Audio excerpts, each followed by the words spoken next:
미국이 새 오미크론 백신부터 독감 백신처럼 1년에 한 번만 접종하는 방식으로 일대 전환했습니다. 미국의 고용시장이 이례적으로 강한 버팀목 역할을 하고 있어 미국 경제의 소프트 랜딩이 아직 가능하다는 평가를 받고 있습니다. 팬데믹 때문에 부모 집으로 돌아왔던 자녀들, 이른바 부메랑 키즈들의 67%가 아직도 부모와 살고 있는 것으로 조사됐습니다. 노동절 연휴 동안 항공 여행객들이 876만 명에 달해 팬데믹 직전 수준을 추월한 것으로 나타났습니다. 미국 대졸자들의 40%나 자신이 선택했던 전공을 후회하고 있는 것으로 나타났습니다. 여러분 안녕하십니까? 워싱턴 뉴스 투데이입니다. 미국이 새 오미크론 백신에 대한 대규모 접종에 돌입하면서 이제부터는 독감 백신처럼 1년에 한 번만 접종하는 방식으로 일대 전환했습니다. 노년층과 면역체계 이상자들은 1년에 한 번 이상 맞을 수 있으나 대부분의 미국민들은 이번 새 백신부터 1년에 한 번만 맞아도 되고 매년 독감 백신처럼 새 변이에 따라 새 백신 접종을 결정하게 됩니다. 김재수 기자가 보도합니다. 미국이 코로나 사태 2년여 만에 새 오미크론 백신에 대한 대규모 접종에 돌입한 데 맞춰 독감 백신처럼 1년에 한 번만 접종하는 방식으로 일대 개편했습니다. 백악관의 코비드 대응팀을 이끌고 있는 아쉬스 자 박사는 대다수 미국민들에게 1년에 한 번만 접종하는 것으로 1년 내내 높은 수준의 보호 효과를 제공할 수 있는 기점으로 이동하려 한다며 새 백신부터 1년에 한 번만 맞아도 되는 방식으로 일대 전환했음을 발표했습니다. 대통령 의료고문인 앤서니 파우치 박사는 이제 독감 백신과 같은 절차로 코비드 백신도 1년에 한 번만 접종하고 매년 조정해 나가는 절차를 거치게 될 것이라고 밝혔습니다. 이에 따라 9월의 첫날부터 대규모 접종에 돌입한 새 오미크론 백신부터는 여러 번 부스터를 맞는 게 아니라 독감 백신처럼 1년에 한 번만 접종하게 됩니다. 다만 노년층과 면역체계 이상자 등 건강 취약계층은 1년에 한 번 이상 맞을 수도 있을 것으로 백악관은 밝혔습니다. 또한 이번 새 오미크론 백신을 대규모로 접종한 후 효과를 검증받고 항체 면역 효과가 얼마나 되고 얼마나 오래 갈지, 새로운 변이들이 출현하느냐에 따라 내년에는 당시의 상황을 종합 고려해 새 코로나 백신에 대한 정책도 조정하게 될 것이라고 백악관은 설명했습니다. 미국 정부는 2020년 12월부터 첫 코로나 백신 접종에 돌입했고 화이자와 모더나 백신을 2차례 맞도록 했다가 면역 효과가 떨어지면서 2021년 9월 부스터 접종에 착수해 3차 접종을 6개월 후에는 4차 접종까지 독려했지만 돌파 감염이 속출하면서 부스터 접종은 실패작으로 드러났습니다. 이에 바이든 행정부는 화이자와 모더나가 새로 오미크론과 오미크론 하위 변이들인 BA4와 BA5 등의 2배 더 강하다는 새 백신을 개발하자 8월 31일 FDA의 긴급 사용 승인, 9월 1일 CDC의 최종 접종 허가를 신속 절차로 마무리하고 대대적인 새 백신 접종 캠페인에 돌입했습니다. 게다가 이번부터 독감 백신과 똑같이 1년에 한 번만 맞아도 된다는 접종 정책을 일대 전환하고 잦은 접종에 따른 미국민들의 피로도와 백신 신뢰 추락을 만회하려 시도하고 나선 것으로 해석됩니다. CDC의 로셸 왈렌스키 소장은 올 가을 독감 백신과 같은 비율로 미국민들이 새 오미크론 백신도 접종한다면 10만 명의 중증 발병 입원을 막아낼 수 있을 것이라고 강조했습니다. 화이자는 12세 이상, 모더나는 18세 이상 성인들을 대상으로 대대적인 새 백신 접종에 돌입했습니다. 바이든 행정부는 새로 개발된 오미크론 양가 백신에 대해 화이자 1억 500만 도스, 모더나 6,600만 도스를 합해 총 1억 7천만 도스를 확보해놓고 두 회사들에게 미 전역에 배포해 접종토록 조치하고 있습니다.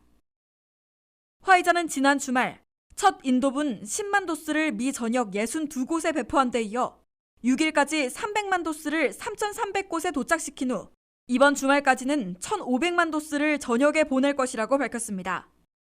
화이자와 모더나는 새 백신은 코로나19 바이러스의 오리지널은 물론 오미크론 하위 변이들인 BA5와 BA4에도 동시에 대응할 수 있으며 항체 효과가 기존 백신보다 1.75배 내지는 2.6배는 강한 것으로 나타났다고 강조했습니다. WKTV 뉴스 김지수입니다. 미국 경제에서 최후 보루인 고용시장이 버티고 있어 극심한 불경기와 실업률 급등 없이 물가를 잡는 소프트 랜딩에 성공할 희망이 아직 남아있다는 평가를 받고 있습니다. 연속 금리 인상으로 수요와 생산, 성장과 고용이 모두 냉각되고 있으나 한 달 30만 개 이상 일자리 증가로 선방하고 있어 물가는 진정되기 시작한 반면 미국 경제의 70%를 차지하고 있는 미국민 소비를 급냉시키지는 않을 것으로 기대되고 있습니다. 한면택 기자가 보도합니다. 레이버데이 노동절을 맞은 미국의 고용시장이 이례적으로 강한 버팀목 역할을 하고 있어 불경기 없는 물가 잡기라는 소프트 랜딩이 아직 가능하다는 평가를 받고 있습니다.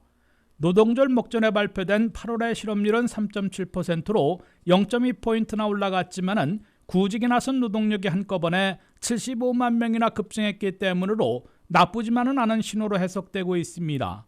특히 일자리 증가는 7월에 52만 6천 개에서 8월에는 31만 5천 개로 크게 둔화됐으나 한 달 30만 개 이상 일자리 증가는 선방한 것으로 평가됐습니다. 조 바이든 대통령은 8월 고용 성적이 발표되자 일자리가 늘고 임금도 상승하고 있으며 물가는 아마도 진정되기 시작했다면서 미국 경제의 소프트 랜딩 가능성을 기대했습니다. 미국 경제에서는 일자리만 안정되면 미국인들이 계속 돈을 벌어 쓰게 되고 소비 지출이 미국 경제의 70%나 차지하는 내수 경제이므로 급격한 경기 추락, 불경기만큼은 피할 수 있게 됩니다. 뉴욕타임스는 연준이 물가 잡기를 위해 수요와 생산, 성장과 고용의 둔화를 감소하는 연속 금리 인상에도 고용시장이 이례적으로 강력함을 유지하고 있는 것이라며 고용이 지탱해주고 있어 아직 좁지만 소프트 랜딩 희망이 남아있다고 보도했습니다. 물가와의 전쟁 중인 연방준비제도는 연속 금리 인상으로 수요와 생산, 성장과 고용까지 모두 과열을 냉각시켜 물가를 완화시켜 나가되 지나친 급냉에 따른 불경기, 실업률 급등 없이 물가를 잡는 소프트 랜딩을 최상의 목표로 삼고 있습니다. 연준은 8월 고용 성적이 선방한 것으로 나왔기 때문에 9월 20일부터 21일까지 열리는 FOMC 정례 회의에서도 공격적인 금리 인상을 이어갈 것으로 확실시되고 있습니다. 연준은 13일 발표되는 8월의 CPI 소비자 물가 지수에 따라 0.5포인트냐 아니면 3번 연속 0.75포인트 인상이냐를 결정하게 될 것으로 월스트리트저널은 내다봤습니다. 미국 대도시들의 물가를 보여주는 CPI 소비자 물가는 6월 9.1%에서 7월에는 8.5%로 다소 둔화됐는데 6월과 7월의 자이언트 스텝으로 8월에 얼마나 내려갈지에 따라 눈에 띄는 하락이면 0.5포인트, 미흡하면 0.75포인트 인상할 것으로 경제 분석가들은 예상하고 있습니다. 존 윌리엄스 뉴욕 연방은행장은 최근 인터뷰에서 현재 물가를 진정시키기 위해서는 기준금리를 올 연말까지 3.5% 이상으로 올리고 내년 한 해 내내 유지해야 할 필요성이 있다고 밝혔습니다. 올 연말까지 기준금리를 3.5% 이상이 되게 하려면 9월 회의에서 0.5 내지 0.75포인트 인상한 후에 11월과 12월에도 최소 0.25 내지 0.5포인트씩 올리게 될 것임을 예고하고 있습니다. 연준은 기준금리를 현재 2.25%에서 올 연말까지 3.5%로 올리면 PCE 물가는 현재 6.3%에서 5.2%로 낮추고 성장률은 1.7%로 둔화되겠지만 실업률은 3.7%에서 유지해 소프트 랜딩도 쉽지는 않지만 가능할 것으로 기대하고 있습니다. WKTV 뉴스 한면택입니다. 팬데믹 때문에 부모 집으로 돌아왔던 자녀들, 이른바 부메랑 키즈들의 67%나 2년이 지났어도 아직 부모 집에서 얹혀 살고 있습니다.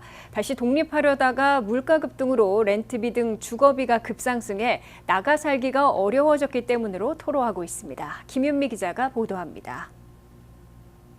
성년이 돼서도 부모 집에 얹혀 사는 캥거루족에 이어 팬데믹 때문에 되돌아왔다는 뜻의 신조어가 된 팬데믹 부메랑 키즈들. 팬데믹이 시작된 지 2년 이상 지나 일상으로 복귀했음에도 팬데믹 부메랑 키즈들의 67%나 아직도 부모 집에 얹혀 살고 있는 것으로 조사됐다고 CNBC가 보도했습니다. 밀레니얼과 Z세대들은 팬데믹이 터지자 대학 캠퍼스가 폐쇄됐고 일자리도 불안정해져 대거 부모 집으로 되돌아와 기거하기 시작해 팬데믹 부메랑 키즈들로 불려왔습니다. 팬데믹 부메랑 키즈들은 팬데믹이 시작된 지 2년이 지났음에도 3분의 2나 되는 67%나 아직도 부모들과 살고 있다고 답했습니다. 부모들과 거주하고 있는 이들은 팬데믹이 완화되면서 다시 나가려 했는데 물가가 40년 만에 최고치로 급상승한 여파로 생활비는 물론 렌트비 등 주거비까지 급등하는 바람에 재독립할 형편이 못 된다고 토로했습니다. 재독립을 하지 못하고 부모 집에 계속 얹혀 살고 있는 청년 자녀들은 절반 정도가 재정 문제를 1위로 꼽았습니다. 이들 자녀들은 학자금 빚에다가 생활비, 주거비가 급등해 재정 문제가 악화됐다고 밝혔습니다. 그 때문인지 부모 집으로 돌아온 청년층 자녀들은 한 달 생활비 등 경비의 22% 정도를 부담하고 있어 나머지 대부분은 부모들이 내고 있는 것으로 조사됐습니다. 팬데믹 부메랑 키즈들의 재정 문제 이외에도 나이 든 부모들을 케어하기 위해 계속 사는 자녀들도 갈수록 늘어나는 것으로 CNBC 방송은 전했습니다. 미국에선 고등학교만 졸업하면 대부분 부모 곁을 떠나 독립하는 게 전통이었지만 팬데믹을 겪으며 완전 바뀐 것으로 나타났습니다. 25세에서 34세 사이의 자녀들이 부모와 함께 사는 비율은 1960년에는 29%에 불과했습니다. 1970년에는 31%, 80년에는 32%, 90년에는 36%, 2000년에는 38%로 꾸준히 늘었지만 장기간 30%대를 기록했습니다. 하지만 팬데믹에 강타당한 2020년 2월에는 47%, 7월에는 52%나 성년 자녀들이 부모 집으로 되돌아와 기거한 것으로 조사됐습니다. 퓨 리서치 센터의 또 다른 조사 결과 부모와 성년 자녀, 부모와 조부모, 아들이나 손주 등 여러 세대가 모여 사는 가구의 수는 50년간 4배나 증가한 것으로 나타났습니다. 멀티 제너레이션 가구의 비율은 1971년 전체에서 9%에 불과했지만 2021년 25%로 급증했습니다. WKTV 뉴스 김유미입니다. 미국에서 노동절 연휴 동안 항공 여행객들이 870만 명에 달해 팬데믹 직전에 860만 명을 처음으로 추월한 것으로 나타났습니다. 이와 함께 연휴 항공 여행의 고질병이었던 항공편 취소나 연착 사태도 이번에는 크게 줄어든 것으로 밝혀졌습니다. 올해 노동절 연휴 항공 여행이 중대한 분기점이 되고 있습니다. 미국의 레이버데이를 맞아 지난 2일부터 5일까지 나흘간 노동절 연휴 동안 항공 여행객들은 876만 명으로 집계됐습니다. 공항 검색을 전담하고 있는 TSA 연방교통안전청은 이번 노동절 연휴 나흘간 검색한 항공 여행객들은 876만 명이라고 발표했습니다. 876만 명의 올해 노동절 연휴 항공 여행객들은 팬데믹 직전인 2019년에 860만 명을 훨씬 추월한 것입니다. 연휴 항공 여행객에서 팬데믹 직전의 수준을 넘은 것은 이번 노동절 연휴가 처음이라고 CNBC 방송이 전했습니다. 미국에서는 코로나 사태가 완화와 악화를 반복하면서 항공여행 규제도 자주 바뀌었으나 근래 들어서는 다시 방역 조치가 강화되지는 않고 거의 정상을 되찾았습니다. 이 같은 연휴 항공 여행객 급증으로 미국 내 항공사와 여행업계에서는 크게 고무돼 11월 말 땡스기빙데이, 12월 25일 성탄절, 연말연시 등 올 연말 최대의 특수를 누리려고 즉각 준비 작업에 착수했다고 이 방송은 밝혔습니다. 특히 항공, 여행업계에서는 이번 노동절 연휴 동안 비난을 사왔던 항공편 취소와 연착 사태를 상당히 개선해 올 연말 특수에도 순탄한 서비스를 자신하고 있다고 CNBC는 전했습니다. 미국 항공사들은 9만 편을 운항하고 있는데 이번 노동절 연휴에 항공편을 취소한 비율은 0.6%에 그쳤습니다. 연착된 비율도 16%로 낮아졌습니다. 5월 말 메모리얼데이 연휴 동안 미국 항공사들의 항공편 취소는 2.1%에 달했고 연착은 22%나 됐었기 때문에 크게 개선했음을 보여주고 있습니다. 미국 항공사들은 코로나 확진으로 근무 인력이 부족하고 승객 간 바이러스 확산도 우려되자 근래 들어 항공편 운항을 취소해왔는데 이번 노동절 연휴 개선과 호조로 팬데믹 이전보다 나아지는 분기점을 맞은 것으로 CNBC는 기대했습니다. 미국의 대졸자들의 5명 중 2명꼴인 40%나 자신이 선택했던 전공을 후회하고 있는 것으로 조사됐습니다. 인문학, 예술, 사회과학 등이 특히 심했으나 스템 분야와 의료 분야, 엔지니어링 등은 상대적으로 만족해하는 것으로 나타났습니다. 김윤미 기자의 보도입니다. 미국에서 값비싼 등록금과 기숙사비를 들여 대학을 졸업한 후 5명 중에 2명꼴인 40%나 전공을 후회하고 있는 것으로 조사돼 대학 교육에 경종을 울리고 있습니다. 미국 중앙은행인 연방준비제도가 설문조사한 결과 인문학, 예술, 사회과학, 직업기술교육 등에서 전공을 후회하는 비율이 높았으며 의료나 스템, 컴퓨터 전공에서는 상대적으로 만족하고 있는 것으로 나타났다고 워싱턴 포스트가 보도했습니다. 현재 미국 대졸자들 가운데 인문학, 예술 전공자들은 무려 48%나 자신들의 전공 선택을 후회했습니다. 사회과학도 46%는 전공을 후회한다고 대답했으며 직업기술훈련 전공자들은 42%, 교육 전공자들도 40%는 유감을 표시했습니다. 이들 문과 전공자들은 미국 대졸자들 가운데 전공을 후회하는 전체 평균 40%를 웃돌고 있습니다. 이에 비해 비즈니스 관리 전공은 38%, 법학 전공은 37%, 생명과학은 36%가 후회한다고 밝혀 전국 평균보다는 약간 적었습니다. 의사와 간호사 등 헬스케어 전공자들은 32%, 컴퓨터 전공자도 32%가 전공 선택을 후회한다고 말해 비교적 낮았습니다.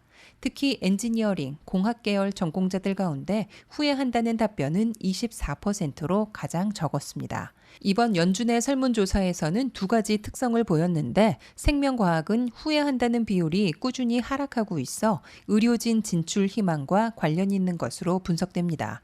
교육 전공자들은 비교적 만족도가 높았다가 팬데믹 사태를 겪으며 교직 전공 선택을 후회한다는 비율이 크게 높아진 것으로 해석됩니다. 전공에 상관없이 주립대학에 진학한 대졸자들의 21%만 후회했고 아이빌리그 등 사립 비영리 대학은 30%가 후회한 반면 사립 영리 대학 졸업자들은 학자 융자금 빚 때문인 듯 절반이나 선택을 후회했습니다. 진학 학생 수별로 보면 인문학 예술 분야 전공들인 영어, 역사, 철학, 외국어, 종교, 예술 전공자들은 2011년에서 2021년 사이인 10년간 무려 50%나 감소한 것으로 워싱턴 포스트는 전했습니다. 반면 미국이 국가와 기업 차원에서 스템 분야를 중시하면서 같은 기간 컴퓨터 전공자들은 2배나 급증했습니다. 이와 함께 의학, 간호학, 운동과학, 환경, 공학 전공자들은 각각 50% 이상씩 증가했습니다. WKTV 뉴스 김유미입니다.